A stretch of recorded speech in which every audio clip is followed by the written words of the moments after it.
हाय. So आजचा किस्सा हा OPD मधला नसून घरचाच आहे. माझ्या वेट लॉसच्या जर्नीतला हा माझा एक्सपिरियन्स आहे. आणि बॅकग्राऊंड इन्फॉर्मेशन तुम्हाला द्यायची झाली तर मी लहानपणापासून अगदी बारीकही नाही आणि अगदी जाडही नाही, मधली लेवल माझी असायची. तर माझी आई मला नेहमी एक उदाहरण द्यायची की मावशीची मुलगी आहे ना, ती ना दररोज लिंबू खाते, ती जेवणात पण लिंबू खाते किंवा असं चुकून चुकून पण लिंबू खाते, मग तू पण तेच खाता, मग तू पण बारीक होशील. दुसरं एक एक्झाम्पल असायचं की ती ना अशी लांबडी काकडी असते ना, ती लांबडी काकडी खाते, तू पण तीच खात जा म्हणजे तू पण बारीक होशील. सो इनोसंटली ती मला या सगळ्या गोष्टी सांगायची आणि मला तेव्हा काही फरक पडायचा नाही. ती गोष्ट वेगळी आहे.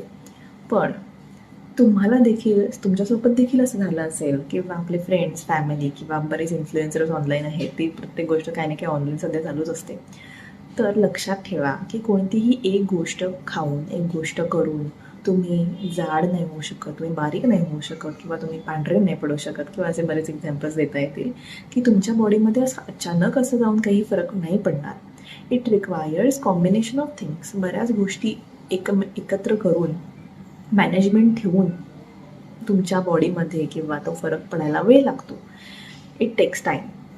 त्यामुळे नेहमी लक्षात ठेवायचं की कोणतीही एक गोष्ट करून असं काही फरक नाही पडणार आहे.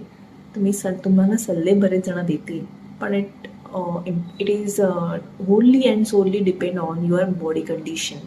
तुमची बॉडी कंडिशन काय आहे, तुमची इंडिव्हिज्युअलिटी काय आहे, हे नेहमी लक्षात ठेवा. Thank you so much.